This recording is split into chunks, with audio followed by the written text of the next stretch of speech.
Hi and welcome to the iOS application. मैं हूं Fahd Hussain और उम्मीद करता हूं बहुत अच्छे मिजाज में होंगे। इस सेशन पे iOS एप्लीकेशन के अंदर हम देखेंगे कि एक quiz application least number of code और बेसिक लॉजिक के साथ किस तरह से क्रिएट की जा सकती है। लिहाजा वीडियो को फर्दर स्टार्ट करने से पहले मैं बताते चलूँ कि इससे रिलेटेड प्रीवियसली तमाम वीडियो मेरे यूट्यूब चैनल पर मौजूद हैं। आप फाद हुसैन CS से सर्च करके मेरे यूट्यूब चैनल पर आओगे, इसके प्लेलिस्ट पर जाओगे, वो तमाम वीडियोज़ जो कि डिफरेंट डिसिप्लिन्स की आपको यहाँ पर मिल जाएंगे, वो तमाम चीज़ें आप विद ईज़ यहाँ से वॉच कर पाएंगे। इसके अलावा जो भी कंटेंट रिलेटेड मटेरियल है विच मीन प्रेजेंटेशन, स्लाइड या कोड, वो मेरे ब्लॉग fadhusaincs blogspot.com पे मौजूद है, फ्रीली डाउनलोड करके यूज़ कर पाएंगे। लिहाजा अगर आप मेरे यूट्यूब चैनल पे नए और चैनल को सब्सक्राइब नहीं किया तो चैनल को सब्सक्राइब करें ताकि अपकमिंग वीडियोस के हवाले से आपको बर वक्त जानकारी मिले और इसी तरह के लेटेस्ट और नई टेक्नोलॉजी बर वक्त आसानी के साथ आप सीख सकें। तो वर्चुअल मशीन मैंने ओपन की है और वर्चुअल मशीन पर हमारे पास Xcode मौजूद है, तो हम Xcode ओपन करते हैं और उसके बाद एक प्रोजेक्ट बनाएंगे और क्विज़ एप्लीकेशन की क्या लॉजिक होगी UI के रिस्पेक्ट से हम बिल्ड करेंगे। ओके, तो सबसे पहले हम क्विज़ एप्लीकेशन के लिए UI देखते हैं कि हम UI किस तरह से इंटरेक्टिव बना सकते हैं। तो इसके लिए हम सबसे पहले टेक्स्ट फील्ड पे चलते हैं जिसमें हम क्वेश्चंस को डिस्प्ले करवाएंगे। तो एज़ यूजुअल हम टेक्स्ट फील्ड इस्तेमाल करते हुए आते हैं डिफरेंट प्रोजेक्ट में, लेकिन इस वक्त मैं टेक्स्ट एरिया ले रहा हूँ या टेक्स्ट व्यू ले रहा हूँ और इसकी वजह क्या है वो ड्रॉप करते ही हमें समझ में आएगा कि इसमें हमारे पास मल्टी लाइन ऑप्शंस होते हैं, क्योंकि क्वेश्चंस हमारे एक लाइन पे नहीं होते, मल्टी लाइन पर होते हैं। तो हम चाहते हैं कि जो भी ओवरऑल कंटेंट हो वो मल्टी लाइन पर यूज़र को दिख रहा हो। यही वजह है कि मैंने इसे ड्रैग करके इस तरह से विजुलाइज कर लिया। इसके बाद हमें एक टेक्निकली अप्रोच इस्तेमाल करते हुए 4 ऑप्शंस के लिए 4 बटन लेंगे और हर क्वेश्चंस में अपने एरे स्ट्रिंग के मुताबिक उन बटन्स के टेक्स्ट को चेंज करेंगे जो यूज़र को नेक्स्ट क्वेश्चन का ऑप्शन दिखेगा। ठीक है, लिहाजा इसके लिए हम 4 बटन्स लेते हैं। तो हियर इट इज़ बटन 1। आप जो भी बैकग्राउंड फोरग्राउंड सेट करना चाहते हैं वो भी आप कर सकते हैं। तो ये हमारा बटन 1 है जिसके टेक्स्ट को हमने सेट कर दिया 25। ओके, और उसके बाद मैंने इसे विंडो C से कॉपी करके विंडो V से पेस्ट कर दिया। तो इसकी 4 कॉपी बन जाएगी ताकि हम उसको यूज़ कर सकें। तो ये बटन 1 हो गया हमारा। इसी तरह से ये सेकंड बटन हो जाएगा। ठीक है, 4 बटन हमने ऐड करवा लिए। 4 बटन ऐड करवाने के बाद हम एक लेबल लेते हैं जिस पे हम सिर्फ और सिर्फ क्वेश्चन की क्वांटिटी यूज़र को शो करते रहेंगे कि how many question are there in your quiz application and how many you have already attempt. तो जितने उसने अटैम्प्ट कर लिए हैं आउट ऑफ क्वेश्चंस में वो उसे यहाँ पर दिखेंगे। तो इसकी भी जो विड्थ और हाइट कलर्स वगैरह देना चाहें तो वो आप दे सकते हैं। मैंने इसे 30 रेंज से सेट कर दिया, दैट्स इट। और उसमें जो टेक्स्ट मौजूद था वो मैंने यहाँ से हटा दिया। अच्छा जी, ये तो बेसिक UI हो गई।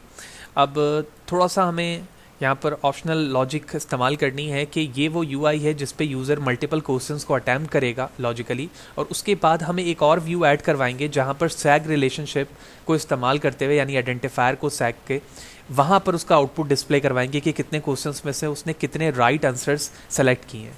लिहाजा इसके लिए हम एक व्यू ऐड करवाते हैं। तो यहाँ पर आने के बाद मैंने व्यू लिखा और इस व्यू को मैंने यहाँ पर ड्रॉप कर दिया। ड्रॉप करने के बाद सबसे पहले तो हम अपने इस कंट्रोलर से इस कंट्रोलर का एक रिलेशन बनाते हैं एज लाइक दिस। शो पे मैंने क्लिक किया। शो पे क्लिक करने के बाद जो भी आप इस सैग का आइडेंटिफायर नेम रखना चाहते हैं रिलेशनशिप पे वो आप रख सकते हैं। तो मैंने इसका नाम रख दिया शो रिजल्ट्स, दैट्स इट, और प्रेस एंटर। अब इस पे जो रिज़ल्ट आपने दिखाना है यानी जो UI पर आप रिज़ल्ट दिखाना चाहते हो वो आप यहाँ पर करोगे। जैसे फॉर एग्जांपल मैंने एक रिमार्क्स के लिए लेबल ले लिया और एक मार्क्स के लिए ले लिया। यानी एक में रिमार्क्स बताऊँगा कि आपकी परफॉर्मेंस कैसी रही और एक में बताऊँगा कि जितने क्वेश्चंस आपने अटैम्प्ट किए उसमें से सही कितने हैं। लिहाजा रिमार्क्स के लिए हमने इस लेबल को ड्रैग किया। ठीक है, इसमें हम रिमार्क्स दिखाएंगे यूज़र को। तो इसके टेक्स्ट साइज़ को हम 30 कर लेते हैं। सिमिलरली जो सेकंड लेबल है इसको भी हम 30 कर लेते हैं। इसको थोड़ी सी चेंजिंग करते हैं तो ताकि रिज़ल्ट की रेंज हमें दिखे। 20 में मैंने इसे मिड सेलेक्ट कर लिया और साथ ही साथ इसे भी मिड सेलेक्ट कर लिया। इसको थोड़ा सा लेंथ देना पड़ेगा मुझे एज लाइक दिस। तो इस तरह से ये हमारी बेसिक यूआई है जो इस क्विज एप्लीकेशन पे यूज़ होगी। और इस टेक्स्ट फील्ड के अंदर यानी टेक्स्ट एरिया के अंदर हम मल्टीपल क्वेश्चंस को लेंगे और इन बटन्स पे मल्टीपल ऑप्शंस चेंज करते हुए नीचे क्वेश्चन शो करेंगे। और जब सारे क्वेश्चन अटैम्प्ट हो जाएंगे तो ये हमारा कंट्रोलर आएगा जिसमें उसको रिमार्क्स मिलेगा और उसके नीचे रिजल्ट आ जाएगा कि इतने क्वेश्चन में से कितने उसने सही किए। लिहाजा जब भी आप एक प्रोजेक्ट बनाते हो तो पहले जो व्यू कंट्रोलर होता है उसका बैक हैंड तो ऑलरेडी मौजूद होता है, लेकिन सेकंड का नहीं होता। लिहाजा सेकंड के लिए भी हम कंट्रोलर ऐड करवा सकते हैं। तो सेकंड के लिए हम एक कंट्रोलर ऐड करवा लेते हैं। तो इसके लिए मैंने इस पर क्लिक किया और क्लिक करने के बाद हम फाइल न्यू फाइल पर आते हैं। कुकर टच क्योंकि ये एक व्यू कंट्रोलर है, लिहाजा इसके लिए हम एक व्यू कंट्रोलर लेंगे। तो जो कि यहाँ पर है ऑलरेडी सेलेक्टेड है, तो मैंने यहाँ पर इसका नाम माई व्यू कंट्रोलर रख दिया और उसके बाद मैंने इसे नेक्स्ट किया। इसी प्रोजेक्ट में जिसमें हम बना रहे हैं उसी में ऐड करना है। जी हाँ, बिल्कुल क्रिएट पर क्लिक कर देंगे। अब जब आप अपने प्रोजेक्ट की हायरार्की पर आओगे तो ये जो स्विफ्ट की फाइल है वो ऊपर दिख रही है, इसे ड्रैग करके मैं नीचे ले आता हूँ। ठीक है, उसके बाद हम मेन स्टोरी बोर्ड पर आएंगे और सबसे पहले जो हमारे पास प्रोजेक्ट मौजूद था विच मीन यूआई मौजूद थी, उसके कंट्रोलर पे क्लिक करके मैंने इस डबल सर्कल पे क्लिक किया, यानी मैं व्यू कंट्रोलर के बैक हैंड लॉजिक पे अब जंप कर रहा हूँ, जहाँ पर इन टेक्स्ट फील्ड लेबल्स और तमाम बटन्स के बेस पर मैं एक क्विज एप्लीकेशन क्रिएट करूँगा। तो व्यू कंट्रोलर पर मैं इस वक्त मौजूद हूँ। अच्छा जी, अब जो क्वेश्चंस हैं वो जितने भी आप क्वेश्चंस लेना चाहते हो वो ले सकते हो। तो यहाँ पर कुछ चीज़ें मैं डायरेक्टली लिखूंगा, जैसे क्वेश्चंस हैं, कौन कौन से क्वेश्चंस होंगे उसका मैं एरे बनाऊंगा। एरे के अंदर एरे यूज़ करते हुए हम एक लिस्ट क्रिएट कर लेंगे कि कौन से क्वेश्चन में कितने ऑप्शंस होंगे, उनका राइट आंसर क्या है। ठीक है, जैसे 3 क्वेश्चंस हमने लिए हैं तो तीनों क्वेश्चंस, तीनों के ऑप्शंस, तीनों के राइट आंसर्स वहाँ पे लिखे हुए होंगे। उसके बाद जितने भी टेक्स्ट फील्ड हमारे पास यूआई पे मौजूद हैं उनके वेरिएबल्स।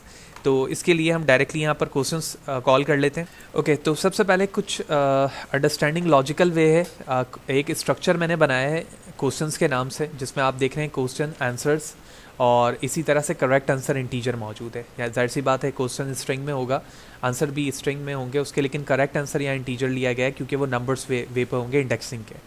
उसके बाद मैंने क्वेश्चंस के नाम से एक एरे बनाया और उस एरे क्वेश्चंस नामी एरे के अंदर आप देख रहे हैं कि मल्टीपल एरे। पहले एरे के इंडेक्स में क्वेश्चन नंबर 1 है, फिर 2 है, फिर 3 है। क्वेश्चंस में क्वेश्चन लिखा हुआ है, आंसर में तमाम ऑप्शंस हैं जो बटन्स में मुझे डिस्प्ले करवाने हैं, और करेक्ट आंसर वो इंटीजर नंबर है जिसके बेस पर इंडेक्सिंग में राइट आंसर है। जैसे क्वेश्चन लिखा हुआ था capital of the Iran is among of these, तो तेहरान है उसका कैपिटल। इसी तरह से सेकंड क्वेश्चन में राइट आंसर 0 इंडेक्स पे यस है, और इसी तरह से थर्ड में भी 0 इंडेक्स पे ही हमारा राइट आंसर है जो क्वेश्चंस हैं। उसके बाद मैंने 3 वेरिएबल्स बनाए हुए, करंट क्वेश्चंस के नाम से, करंट क्वेश्चन पोजीशन के नाम से, और 9 नंबर ऑफ करेक्ट आंसर्स के नाम से, जिसके बेस पर मैं एट लास्ट आइडेंटिफायर के ज़रिए से रिजल्ट अपेयर कराऊंगा। तो ये तो बेसिक लॉजिक हो गई। अब हमें क्या करना है, अब हमारे पास जो बटन्स थे उन बटन्स के हम क्लिक इवेंट बना लेते हैं। जो 4 बटन्स हैं हमारे पास उनके क्लिक इवेंट हम क्रिएट करते हैं। तो ये रहा हमारे पास बटन 1, तो आप कोई भी मीनिंगफुल नाम रख सकते हैं इसका। तो मैंने पहला बटन ड्रॉप किया और इसका नाम रख दिया हमने ऑप्शन 1। ठीक है, बिल्कुल इसी तरह से सेकंड बटन है हमारे पास, मैंने इसे ड्रॉप किया, इसका नाम रख दिया ऑप्शन 2।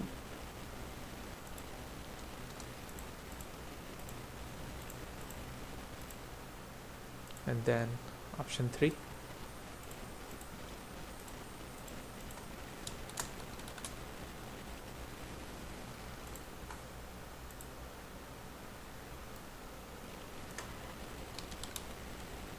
option 4.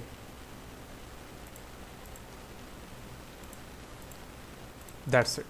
तो ये वो 4 इवेंट होंगे जिसके ज़रिए से हम डिस्प्ले करवाएंगे कि यूज़र जिस ऑप्शन को क्लिक कर रहा है तो एक्चुअली उसके ज़रिए से क्या होना चाहिए। लेकिन अभी तक हमारा वो लॉजिकल कॉन्सेप्ट नहीं आ सका या नहीं आया है जिसके ज़रिए से हम तमाम फर्दर वर्क करवाएंगे। तो मैं सबसे पहले एक फ़ंक्शन बनाता हूँ जिसका नाम होगा चेक आंसर। वो आंसर को चेक करेगा, तो मैंने इसका नाम रख दिया चेक आंसर।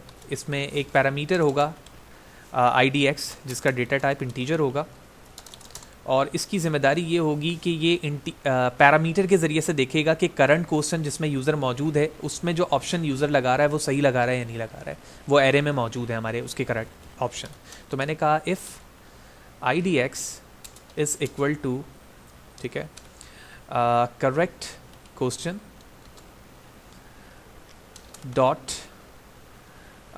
Correct answer. ठीक है, अगर ये मैच करता है तो तुम क्या करो, हमने एक वेरिएबल बनाया हुआ है नंबर ऑफ करेक्ट आंसर के नाम से, ठीक है ना। तो नंबर ऑफ करेक्ट आंसर या नंबर ऑफ करेक्ट पे एक का इजाफा कर दो, क्योंकि जब जब आप राइट आंसर्स लगाते रहोगे इस वेरिएबल के अंदर एक का इंक्रीमेंट होता रहेगा। उसके बाद हम एक इवेंट मेथड बनाएंगे लोड नेक्स्ट क्वेश्चन का, तो वो क्या करेगा, पहले क्वेश्चन से दूसरे क्वेश्चन में चला जाएगा। तो उसको हम इसी मेथड में कॉल करेंगे, लेकिन पहले मैं वो फंक्शन बनाना होगा मुझे, वो मैं बना लूँ नीचे। तो मैंने इसका नाम रखा नेक्स्ट फंक्शन का लोड नेक्स्ट क्वेश्चंस। ठीक है, ये हमारा मेथड है और इसके ज़रिए से नेक्स्ट मेथड उसी यूआई पे, यानी जो पहला डिफ़ॉल्ट व्यू कंट्रोलर है उस पे कॉल होगा।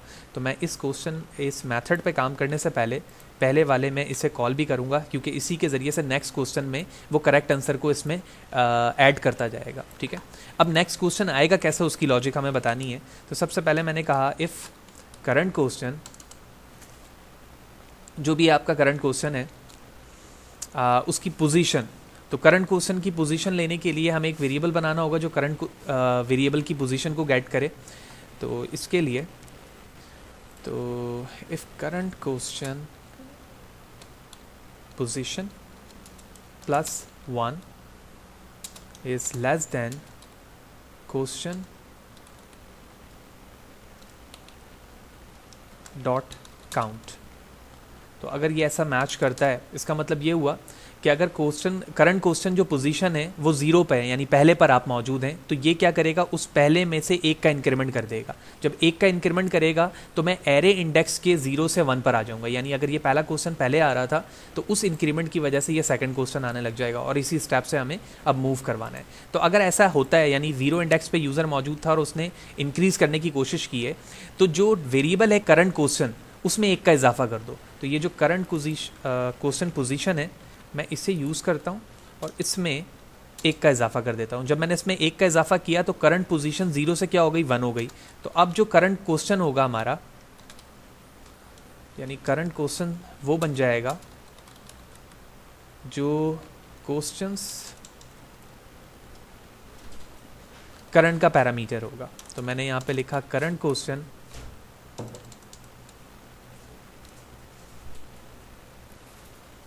पोजीशन, ये नेक्स्ट क्वेश्चन बना। और उसके बाद हम यहाँ पर एक और मेथड को कॉल करेंगे जिसकी जिम्मेदारी ये होगी वो क्वेश्चन को सेट करे। ठीक है, अभी हम उस पर आते हैं, लेकिन पहले अब मैं एल्स की कंडीशन बनाता हूँ। ठीक है, तो एल्स के अंदर हमें क्या करना है, सेक के ज़रिए से अगर सारे क्वेश्चन हो जाएंगे तो यकीनी तौर पे हम लास्ट वाले पे मूव कर जाएंगे उसको। तो उसके लिए मैं लिखूँगा यहाँ पर परफॉर्म सैग। ठीक है, ये रहा, और इसमें कुछ आइडेंटिफायर के नेम है। तो मैंने वहाँ पर, यानी दूसरे पे जब आइडेंटिफायर बनाया था तो वहाँ पर मैंने लिखा था शो रिजल्ट्स। ठीक है, और सेंडर कुछ भी नहीं है, डायरेक्टली मुझे सिर्फ इसमें यहाँ पर रिजल्ट दिखाना होगा। तो इसको मैंने कर दिया निब, दैट्स इट। तो अब समझते हैं बगौर। देखो, सबसे पहले तो हमें करना क्या था, हमने ये बताया कि भाई चेक आंसर चेक करो। ठीक है, तो पहले क्वेश्चंस के लिए यानी एक से बाद या दूसरे क्वेश्चन में जाने के लिए हमने करंट क्वेश्चन के इंडेक्स को देखा हुआ है कि अगर वो 0 है तो उसमें 1 करो, 1 है तो फिर 2 करो। 3 क्वेश्चंस लिए हैं। अब एक क्वेश्चन से दूसरे क्वेश्चन में जाने के लिए लोड नेक्स्ट क्वेश्चन मैंने लिया और उसकी पोजीशन के जरिए से गेट कर रहा हूँ कि अगर पोजीशन 0 है तो उसमें 1 कर दो। जब पोजीशन 1 हुआ तो एरे इंडेक्स के वो नेक्स्ट इंडेक्स पे चला गया, और अगर तमाम इंडेक्सेस पूरे हो गए यानी 0, 1 एंड 2, तो उसके बाद हमें क्या करना है, दूसरे व्यू के अंदर रिजल्ट अपेयर करवाना है। तो उसके लिए एल्स कंडीशन में मैंने शो रिजल्ट को कॉल कर लिया, यानी पहले व्यू से वो दूसरे व्यू पर आ जाए। अब दूसरे व्यू पर रिजल्ट कैसे दिखेगा उसकी बात अभी बाद में होगी। अब हमें क्या करना है, अब हमें क्वेश्चन सेट करना है, यानी पहले कौन सा क्वेश्चन आएगा, दूसरे कौन सा क्वेश्चन आएगा। तो उसके लिए मैं अब एक फंक्शन बनाता हूँ, फंक्शन सेट क्वेश्चंस। ठीक है, थोड़ा सा हम शॉर्ट चलेंगे यहाँ पर क्योंकि एक ही लॉजिक है, उसी लॉजिक को हम बार बार रिपीट कर रहे हैं क्वेश्चन सेट कर। लेकिन उससे पहले हमें एक चीज़ देखनी होगी कि हमने अपने बटन्स के वेरिएबल्स तो बनाए हैं, लेकिन आई मीन क्लिक इवेंट बनाया है, लेकिन मैंने टेक्स्ट फील्ड और साथ ही साथ लेबल के लिए बटन्स वेरिएबल नहीं क्रिएट किया। तो टेक्स्ट फील्ड हमारा ये था मैंने इस टेक्स्ट फील्ड को यहाँ पर ड्रॉप किया और इसका नाम रख दिया लेबल क्वेश्चन, ठीक है। और उसके बाद हमारे पास ये सेकंड लेबल है, ये तो टेक्स्ट फील्ड टेक्स्ट एरिया था, मैंने इसे भी ड्रॉप किया और इसका वेरिएबल हम बना लेंगे लेबल प्रोग्रेस, ठीक है। तो लेबल प्रोग्रेस के नाम से ये बना दिया। अब हम यहाँ पर आते हैं, जो अभी हमने सेट क्वेश्चन बनाया था, इस सेट क्वेश्चन के अंदर सबसे पहले तो मैं लेबल क्वेश्चन को कॉल करूँगा, क्योंकि लेबल क्वेश्चन वो टेक्स्ट फील्ड है जिसके ज़रिए से इसमें क्वेश्चन आएंगे। तो मैंने कॉल किया लेबल क्वेश्चंस डॉट टेक्स्ट, यानी इसमें जो भी टेक्स्ट होगा वो बराबर होगा करंट क्वेश्चन के, करंट जो भी क्वेश्चन है उसके टेक्स्ट के। तो करंट क्वेश्चंस मैंने कॉल किया, here it is current question, और इसमें जो भी क्वेश्चन है उसको लेकर आ जाओ, ठीक है। जब वो वाला क्वेश्चन आ जाएगा तो पहले यूआई में यूज़र को वही क्वेश्चन दिखने लग जाएगा, और बाकी लॉजिकली वो क्वेश्चन कैसे चेंज हो रहे हैं अभी हमने लोड नेक्स्ट क्वेश्चन और इसी तरह चेक आंसर पे वो हम देख ही चुके हैं। अब कुछ चीज़ें मैं डायरेक्टली यहाँ पर कॉल कर रहा हूँ, अब वो क्या है अभी हम यहाँ पर समझ जाएंगे। हमारे पास वेरिएबल्स आंसर्स यहाँ पर इस्तेमाल हो रहे हैं, जिसके ज़रिए से मैं क्वेश्चंस को बार बार रिपीट कर रहा हूँ, ठीक है। अभी आंसर 0 आंसर 1 क्या चीज़ है अभी हमें समझ में आ जाएगा। तो ये हमारे बटन्स के कुछ नाम हैं जिसको मैंने डायरेक्टली यूज़ किया है, क्योंकि बटन्स के हमने नाम वेरिएबल्स तो नहीं बनाए लेकिन क्लिक इवेंट ज़रूर बनाए थे। तो अब मैं एक काम ये करूँगा कि चारों बटन्स के नेम भी कॉल कर लूँगा। तो इसे मैंने ड्रॉप किया और इसका नाम रख लिया आंसर 0, ठीक है। देन आंसर 1 2 3,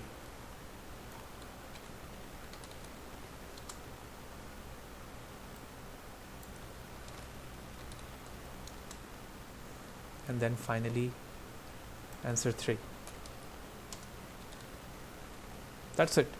तो 0 2 3 विच मीन 4 हमारे वेरिएबल्स बन गए और इन्हीं को यहाँ पर कॉल किया गया है। तो 0 1 2 3 सारे आ गए यहाँ पर।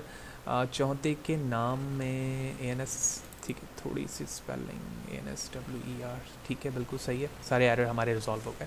तो इसमें मैंने क्या किया है, अपने आंसर में ऑप्शंस के इंडेक्स के मुताबिक वैल्यू को फैच कर रहा हूँ, क्योंकि हर क्वेश्चंस के ऑप्शन अलग अलग हैं। तो हर क्वेश्चन जब भी आएगा इंडेक्स नंबर से तो उसके ऑप्शन भी बटन पे चेंज होते रहेंगे। कैसे, ये देखो, ये हमारे पास जो टॉप एरे है क्वेश्चंस का, इसमें क्वेश्चन भी मौजूद है, आंसर भी है। तो ये आंसर वाले को यहाँ पर कॉल किया जा रहा है ताकि उसके आंसर से इंडेक्स जो भी है वो इस बटन पे एज अ टेक्स्ट डिस्प्ले हो जाए, ताकि यूज़र उस पर क्लिक करे और उसके मुताबिक वो चीज़ें परफॉर्म हो जो क्लिक इवेंट पे मैंने यहाँ पर अभी ब्लैंक रखा हुआ है। अभी हम इस ब्लैंक क्लिक इवेंट के अंदर अपने इस मेथड को कॉल करेंगे ताकि यूज़र को हम इंस्पायर कर सकें या जान सकें कि क्या यूज़र ने वही इंडेक्स नंबर क्लिक किया जो राइट आंसर है उसका या फिर नहीं। तो ये हमारा ऑलमोस्ट डन हो गया है यहाँ पर, और अब हमें सिर्फ और सिर्फ सैक के लिए काम करना है, जिसके ज़रिए से हम अपने रिजल्ट को सेकंड व्यू पर डिस्प्ले करवा सकेंगे। तो इसके लिए हम सैक का एक मेथड कॉल करेंगे। तो हम यहाँ पर आते हैं और मैं डायरेक्टली इस मेथड को यहाँ पर पेस्ट कर रहा हूँ, और इस पर क्या हो रहा है वो समझना हमारे लिए बहुत आसान है। शो रिजल्ट्स के नाम से हमारा आइडेंटिफायर था, उस आइडेंटिफायर को हम यहाँ पर कॉल कर रहे हैं, और कॉल करने के बाद उसकी वैल्यूज़ को लेबल में डिस्प्ले करवाएंगे, ठीक है, इसके लेबल में। तो इसके लेबल पर अभी क्या कोड है वो हम देखेंगे। तो अब मैं यहाँ पर सिर्फ और सिर्फ क्लिक इवेंट पे काम करूँगा इसके बटन्स के, और उसके बाद सेकंड के लिए जो हमने कंट्रोलर ऐड करवाया हुआ उसमें जाकर इसका वेरिएबल बनाएंगे। तो पहले तो लेकिन मैं पहले वाले पे वापस आ जाता हूँ। तो जो बटन्स हैं हमारे क्लिक इवेंट, इस पर हम आते हैं, और इस क्लिक इवेंट पे मैंने चेक आंसर्स के मेथड को कॉल करना है। तो मैंने कॉल किया चेक कंट्रोल स्पेस, ये रहा आंसर। तो पहले वाले पे हमें 0 इंडेक्स पे चाहिए, फिर 1, फिर 2 एंड फिर 3। तो मैंने इसे कॉपी किया, window C, window V, window V and window V। तो ये हो गया हमारा 3 2 एंड 1, हियर इट इज। तो everything is okay now here. अब हमें अपने सेकंड कंट्रोलर पे चलना है, ठीक है, ये रहा हमारा सेकंड व्यू कंट्रोलर। और यहाँ पर आने के बाद जब आप इसकी प्रॉपर्टी पे जाओगे तो प्रॉपर्टी पे आने के बाद यहाँ पर आपको क्लास का नाम लिखा रहा है UI व्यू कंट्रोलर। तो यहाँ पर जो हमें view controller my view controller के नाम से ऐड करवाया था, मैं उसे सेट करूँगा ताकि मैं उसमें लॉजिकली कोड कर सकूँ। अब यहाँ पर हमें क्या करने की ज़रूरत है, तो सबसे पहले मैं सेकंड व्यू कंट्रोलर पे जहाँ पर मौजूद हूँ वहाँ पर आने के बाद अपने दोनों लेबल्स का वेरिएबल क्रिएट करता हूँ। सबसे पहले तो जो टॉप पे लेबल है मैंने उसे ड्रॉप किया, और ये हमारा टाइटल होगा, तो मैंने इसको नाम दे दिया है लेबल टाइटल। और इसी तरह सेकंड वाला जो लेबल है उसे ड्रॉप करने के बाद इसको नाम दे दिया मैंने लेबल रिजल्ट, ठीक है, दैट्स इट। अब होना क्या है, जब ये व्यू हमारे पास फाइनल आएगा तो लोड इवेंट पे ही इसके रिजल्ट होगा, जितने भी मार्क्स या जितने भी आपने राइट आंसर्स लगाए होंगे। तो अब मैं लोड इवेंट पर आऊँगा और लोड इवेंट पे लॉजिकली हम डायरेक्टली कुछ कोड को यहाँ पर यूज़ कर रहे हैं और इसमें हो क्या रहा है, रिजल्ट लेबल में जो भी आपने राइट आंसर्स लगाए हैं वो आ रहे हैं और उसके बाद कुछ रैंक हमने यहाँ पे डिसाइड किया हुआ है कि एक्चुअली अगर आपकी परसेंटेज क्वेश्चन के रिस्पेक्ट से लेस देन 40 है तो ये आएगी, लेस देन 70 है तो ये आएगी, वगरना गुड जॉब लिखा हुआ आ जाएगा टाइटल पे। तो अब हमारे पास कुछ वेरिएबल्स यहाँ पर रिजॉल्व करना है हमें। तो 2 वेरिएबल्स बनाने की ज़रूरत है मुझे टॉप पर, जिनको मैं यहाँ पर इस्तेमाल कर रहा हूँ। तो हमने लिखा var number of correct, that's it. और इसको इनिशियली मैंने 0 कर दिया क्योंकि इनिशियल 0 होगा तो according to the requirement questions में वो ऐड हो रहे होंगे। और उसके बाद एक टोटल वेरिएबल बना दिया जिसको हमने 0 से इनिशियलाइज़ कर दिया, जिसे मैं ओवरऑल लॉजिक में यहाँ पर यूज़ कर रहा हूँ इस जगह पर। तो एवरीथिंग इज़ ओके। प्रोजेक्ट को क्लीन करते हैं पहले और उसके बाद हम प्रोजेक्ट को रन करेंगे। तो पहले हमारे पास कुछ एक एरर मौजूद है, पहले मैं उसे देख लेता हूँ। ओके, तो हमारे पास वेरिएबल क्रिएशन का मसला था, वीक वार के साथ ये नहीं आ रहा था तो मैंने डिलीट करके दोबारा वेरिएबल ऐड करवाया। सिमुलेटर एक्टिव करते हैं और देखते हैं कि क्या कॉन्सेप्शनली और लॉजिकली जो हमने क्विज़ के 3 क्वेश्चंस वहाँ पर डिज़ाइन किए हैं वो अटैम्प्ट हो पा रहा है या नहीं। Let's see. ओके जी, सिमुलेटर एक्टिव है, लेकिन आप देख रहे हैं कि कोई भी चीज़ें इसमें चेंज नहीं हुई हैं। जो डिफ़ॉल्ट टेक्स्ट था टेक्स्ट एरिया में वो भी आ रहा है और बटन्स पे भी डिफ़ॉल्ट टेक्स्ट लिखे हुए हैं। इसकी वजह ये है कि जब पहले व्यू में हमने ओवरऑल लॉजिक डिफाइन की है तो लोड इवेंट पे उन मेथड्स को कॉल नहीं किया जिसके ज़रिए से हमारे क्वेश्चन चेंज हो रहे हैं। तो लिहाजा इसके लिए मैं अपने व्यू कंट्रोलर पर वापस आऊँगा और लोड इवेंट पर आने के बाद मैं उन मैथड्स को कॉल करूँगा, यानी सेट क्वेश्चन, जिसके ज़रिए से क्वेश्चन चेक हो रहा है या सेट हो रहा है, और करंट क्वेश्चन के वो ऑप्शंस जो इंडेक्सिंग के रिस्पेक्ट से चेंज हो रहे हैं उनको, उन दोनों मेथड्स को और वेरिएबल को मैंने यहाँ पर कॉल कर लिया। अब हम सिमुलेटर को दोबारा ऑफ करके ऑन करेंगे। वार्निंग है वीसी, कोई मसला नहीं है, लेकिन हम रन करते हैं। ओके, सिमुलेटर हमारे सामने और आप देख रहे हैं कि पहला question the capital of Iran. बाकी टेक्स्ट साइज़ वगैरह वो सारी चीज़ें हम ऑलरेडी पढ़ चुके हैं कि बैकग्राउंड फोरग्राउंड वगैरह टेक्स्ट साइज़ कैसे चेंज होंगे, वो सारी चीज़ें। तो इस चीज़ से हमारा फोकस नहीं है, हमारा फोकस लॉजिक है। तो the capital of Iran is Tehran, मैं राइट आंसर लगा रहा हूँ। तो नीचे आप देख रहे हो 1 of 3 का मतलब ये है कि 3 क्वेश्चन है जिसके पहले पर आप मौजूद हैं। तो तेहरान पे मैंने क्लिक किया। अच्छा, क्लिक तो कर रहा हूँ लेकिन क्वेश्चन चेंज नहीं हो रहा। तो इसका मतलब ये हुआ कि जो लॉजिकली इंडेक्सिंग चेंज करा रहे थे हम वो नहीं हो रही, लेकिन पहला क्वेश्चन हमारा सही आ रहा है। ओके, अच्छा जी, इसका मतलब है कि जहाँ पर नेक्स्ट क्वेश्चन आना है वहाँ पे कोई चीज़ मिस हो रही है, तो वो हमारा ये है फंक्शन नेक्स्ट लोड क्वेश्चन। तो आप देख रहे हैं कि जब मैंने यहाँ पर पहली कंडीशन बताई है कि जो भी पोजीशन हो उसमें एक का ऐड करो, तो दोबारा उसे वो नेक्स्ट क्वेश्चन नहीं मिल रहा है। तो दोबारा नेक्स्ट क्वेश्चन उसे उसी वक्त मिलेगा जब अपने सेट क्वेश्चंस को इसके साथ कॉल करेंगे, ताकि पहला क्वेश्चन जब उसको मिल जाए और वो इंक्रीज़ करे तो सेट क्वेश्चंस के ज़रिए से दूसरा क्वेश्चन इनेबल हो जाए। सेट क्वेश्चन में हम यही कर रहे हैं ना, अपने उसी लेवल पर दूसरा क्वेश्चन ऐड करके ऑप्शन इनेबल कर रहे हैं। तो पहला क्वेश्चन जब हो जाएगा तो उसके साथ ही उसे उसी व्यू पे सेकंड क्वेश्चन मिल जाएगा, फिर थर्ड मिलेगा, लेकिन थर्ड के बाद पोजीशन उसको आगे नहीं ले जाएगी। यही वजह है कि वो सैक के ज़रिए से अपने रिज़ल्ट को शो रिज़ल्ट के फॉर्म पर यानी यूआई पर शो कर देगा। लिहाजा अब हम चेक करते हैं कि होपफुली अब हमारा क्वेश्चंस स्टेप बाय स्टेप ज़रूर मूव होगा। ओके, तो सिमुलेटर एक्टिव है हमारा। तो सबसे पहला क्वेश्चन आप यहाँ देख रहे हो कैपिटल ऑफ ईरान। तो तेहरान हमारा कैपिटल है ईरान का। मैंने इस पर क्लिक किया, नेक्स्ट क्वेश्चन आया। तो द फादर ऑफ अलजबरा मूसा अल ख्वाज़मी का नाम है यहाँ पर। तो ये राइट आंसर है, बिल्कुल ये फादर ऑफ अलजबरा है। तो मैंने यस पे लगाया जो इसका राइट आंसर है। और नीचे आप देख रहे हो 2 of 3 लिखा आ रहा है, मैंने यस पे क्लिक किया। We are watching this video on फादूस एंड CS सीखे। पहले क्वेश्चन यानी पहला ऑप्शन इसका सही है, 3 of 3। और जैसे मैंने किया तो good job, you got 3 out of 3 लिखा आ गया। बिल्कुल इसी तरह से जब हमने राइट पर इसे चेक कर लिया है, क्योंकि वो राइट में हमने इंडेक्सिंग के नंबर बताए हुए राइट के, तो इसी बेस पर हमारे तीनों क्वेश्चन सही हो रहे हैं। अब जैसे जैसे मैं फॉल्स करता रहूँगा उस रिस्पेक्ट से इसकी मार्किंग भी बैक आती रहेगी और रिमार्क्स की जगह पर रिमार्क लिखा आएगा। लिहाजा मैं अपने सिमुलेटर को दोबारा रन करता हूँ और अब कुछ राइट और कुछ रॉन्ग्स के ज़रिए से रिजल्ट देखते हैं।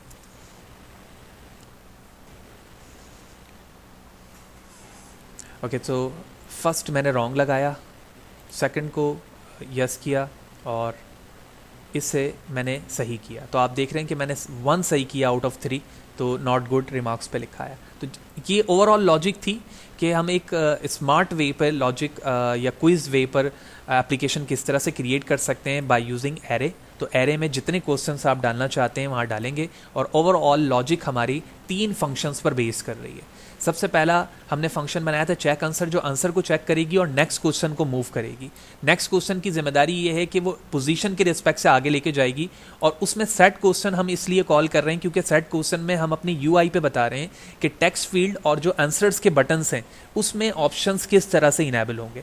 जब उसमें जो जो चीज़ें आती रहेंगी, जब यूज़र राइट आंसर्स लगा रहा है तो वो नंबर ऑफ करेक्ट पोजीशन पर वेरिएबल पर उन वैल्यूज़ को ऐड करता जा रहा है, और इन्हीं वैल्यू को एट लास्ट सेक के जरिए से हमने सेकंड व्यू कंट्रोलर पर यहाँ पर डिस्प्ले करवाया हुआ है। जैसे कि आप यहाँ पर देख रहे हो टाइटल पर लेबल टेक्स्ट पर, तो लेबल टेक्स्ट पर वो टेक्स्ट जो डिस्प्ले हुआ वो ओवरऑल मार्क का है, जबकि लेबल रिजल्ट पर हमारा वो रिजल्ट दिखा हुआ आ रहा है कि कितने आपने राइट आंसर्स किए हैं आउट ऑफ द टोटल। तो ये हमारा ओवरऑल एक क्विज एप्लीकेशन था। तो आप मीनिंगफुल किसी भी प्रोजेक्ट में जो भी रिक्वायरमेंट है उसके बेस पर आप इसे मूव करते हुए यूज़ कर पाएंगे।